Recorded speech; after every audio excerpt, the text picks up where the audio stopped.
बिस्मिल्लाहिर्रहमानिर्रहीम। अस्सलाम वालेकुम नाज़रीन, मैं हूं अहमद मजीद। आप देख रहे हैं यूट्यूब चैनल।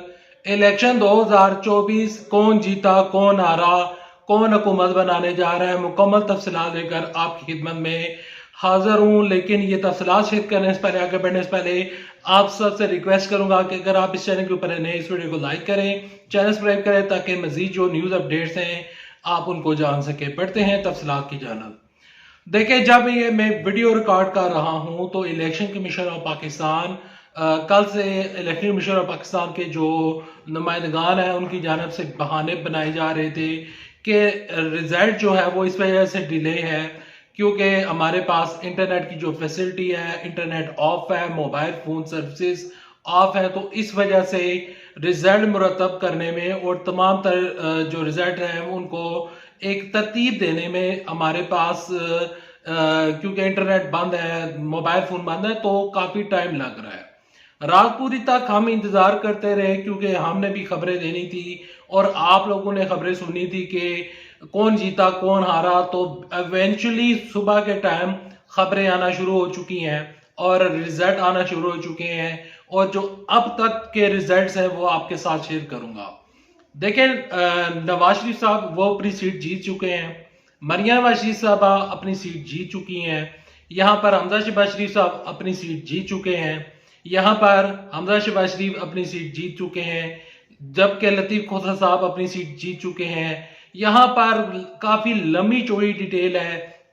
इस टाइम जो टोटल तादाद है वो आपके साथ शेयर करता हूं ताकि आपको समझने में भी आसानी हो और मुझे भी समझाने में आसानी पैदा हो और मैं आप तक तमाम तक जो तफसलात हैं, जो कि अब तक की रिपोर्ट्स हैं, वो आप तक पहुंचा सकूं। आसान अल्फाज में आपको समझाने की कोशिश करूंगा।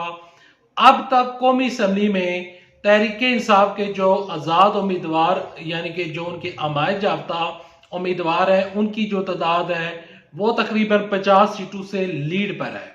मुस्लिम लीग नून वो इस टाइम 29 सीट से वो दूसरे नंबर के ऊपर मौजूद है। पीपल्स पार्टी तीसरे नंबर के ऊपर मौजूद है। जमात इस्लामी कहीं दूर दूर तक नामोनिशान नहीं है।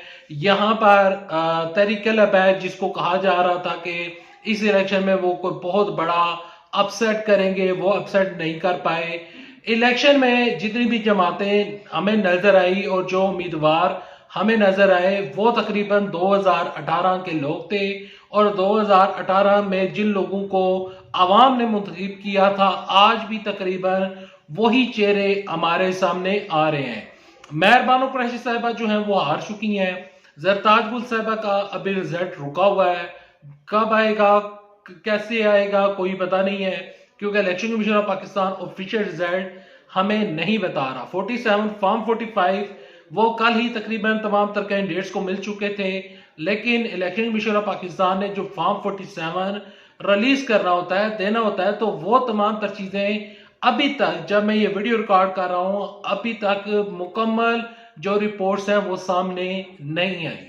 हो सकता है कि आज रात तक ये तमाम तर रिपोर्ट्स कंप्लीट हो जाएं, लेकिन यहां पर कुछ बयानात सामने आ रहे हैं जिससे हमें पता चल जाता है कि हुकूमत कौन बनाने जा रहा है। मरियम औरंगजेब साहबा ने उन्होंने कहा कि हम इस दफा हुकूमत बनाने जा रहे हैं और मुस्लिम लीग नून की जमात सहरे फहरिस्त के ऊपर मौजूद है, जबकि रियलिटी ये है कि तहरीक इंसाफ के अमायत याफ्ता उम्मीदवार अब तक 50 नशिस्तों से वो आगे हैं, मुस्लिम लीग नून पीछे है। जब भी कोई हुकूमत बनती है, जब भी कोई शख्स इक्तदार में आता है तो उसके लिए पार्टी का होना लाजमी है। तहरीक इंसाफ के पास इंतखाबी निशान बला नहीं था। तहरीक इंसाफ जो रिजर्व सीटें हैं वो हासिल नहीं कर पाएगी। तहरीक इंसाफ के जो आजाद उम्मीदवार हैं वो अगर इस टाइम अक्सरियत में हैं तो यहां पर इसार डार साहब का एक बयान सामने आ रहा है कि आजाद उम्मीदवार हमारे साथ राब्ते में हैं और हम आजाद उम्मीदवारों को मिलाकर इलेक्शन में हम कामयाबी हासिल करेंगे और अपनी हुकूमत बनाएंगे। लेकिन यहां पर एक चीज मैं आपके साथ शेयर करना चाहूंगा कि अगर आजाद उम्मीदवार तहरीक इंसाफ के साथ गद्दारी करते हैं, बगावत करते हैं, उनके साथ इनराफ करते हैं, वो भी मुनरिफ अरकीन हो जाते हैं, तो आर्टिकल 63A की कार्रवाई उन पर लागू हो सकती है।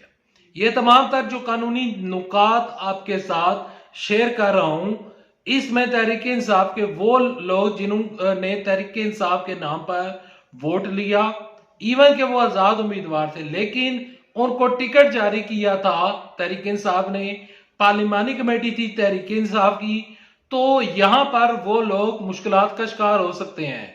अब वो चीज सुप्रीम कोर्ट में भी चैलेंज हो सकती है। जब चीफ जस्टिस उमर अता बंदयाल ने आर्टिकल 63A के ऊपर अपनी तशरीह दी थी, तो उन्होंने कहा था कि पार्लिमानी कमेटी जो भी पार्लिमानी कमेटी अगर वो फैसला कर लेती है कि ये हमारे उम्मीदवार हैं, हम इनको टिकट जारी करेंगे, और बाद में वो पार्टी के अगेंस्ट चले जाते हैं जीतने के बाद, तो उनकी नशिस्तें खाली करार दी जाएंगी। अब चीफ जस्टिस उमर अता बंदयाल साहब का वो फैसला भी सामने है, आइन की तशरीह भी सामने है। ये जो इलेक्शन हुए हैं, यहां से जो जंगी तरीन साहब हैं वो हार चुके हैं, यहां पर मौलाना फजलुर रहमान साहब वो हार चुके हैं, यहां पर परवेज खटक साहब वो हार चुके हैं, यहां पर बड़े बड़े बुर्ज उलट चुके हैं। यहां पर मंसूर अली खान साहब की मैं एक बात शेयर करना लाजमी चाहूंगा। मंसूर अली खान ने कल प्रोग्राम में बैठकर जब लाइव ट्रांसमिशन चल रही थी, तो मंसूर अली खान साहब ने कहा कि अभी तहरीक इंसाफ की ये अंडर 19 टीम खेल रही थी, अगर अंडर 19 की बजाय ओरिजिनल टीम सामने होती तो नतायज इससे 2 गुना ज्यादा बेहतर आते और तहरीक इंसाफ आराम के साथ 2/3 नहीं बल्कि 3/4 अक्सरियत हासिल कर सकती थी। अभी जो नून लीग वाले कह रहे हैं कि आजाद उम्मीदवार उनसे राब्ते में हैं, तो यहां पर मैं नून लीग को बताना चाहूंगा कि नून लीग ने अपने जो उम्मीदवार खड़े किए थे वो इलेक्शन नहीं जीत सके। जो नून लीग क्लेम कर रही थी, दावा कर रही थी, उन्होंने ये प्रेडिक्ट किया था कि हम 2/3 नहीं बल्कि 3/4 अक्सरियत से इलेक्शन जीतेंगे, तो वो दावा दरा का दरा रह चुका है। वो तमाम तर जो उनके जहनों में ख्यालात चल रहे थे, वो तमाम तर ख्यालात अब दरे के दरे रह चुके हैं। अब जो पंजाब असेंबली है, पंजाब असेंबली में नून लीग ने तहरीक इंसाफ की निस्बत ज्यादा कैंडिडेट खड़े किए थे। नून लीग पंजाब में अगर पंजाब असेंबली में अपनी हुकूमत बनाने में कामयाब हो जाती है, लेकिन वफाक में आजाद उम्मीदवार उनका साथ नहीं देते, तो नून लीग के लिए मुश्किलात खड़ी हो जाएंगी। यहां पर नवाज शरीफ साहब ने कहा था कि मुझे सादा अक्सरियत मिलनी चाहिए, ना सादा अक्सरियत सामने आ रही है, ना 2/3 अक्सरियत सामने आ रही है, तो मैं ये कहने के ऊपर मजबूर हूं कि मामला अब आजाद उम्मीदवारों के हाथों में चला गया है। आजाद उम्मीदवार अपनी हुकूमत बना सकते हैं, किसी दूसरी पार्टी के साथ जाकर वो अपनी हुकूमत बना सकते हैं। Chief election commission of Pakistan ने जब ये इलेक्शन शुरू नहीं हुए थे, तो उन्होंने कहा था कि आजाद उम्मीदवार अपना नुमाइंदा, अपना वजीर आजम मुंतखब कर सकते हैं। अब तमाम तर नजरें आजाद उम्मीदवारों की जानिब लगी हुई है कि वो बगावत करते हैं, नून लीग के साथ जाते हैं, या फिर इमरान साहब को कामयाब कराते हैं और इमरान साहब का साथ देने में जिस तरह उन्होंने वादा किया था जब टिकट लिए जा रहे थे, तो अब तमाम तर नजरें आजाद उम्मीदवार की जानब हैं। Thanks for watching this video. Next video तक ले दे इजाजत। अल्लाह आप सबका मिनासर हो। अल्लाह हाफिज। पाकिस्तान जिंदाबाद। अफवाजा पाकिस्तान जिंदाबाद।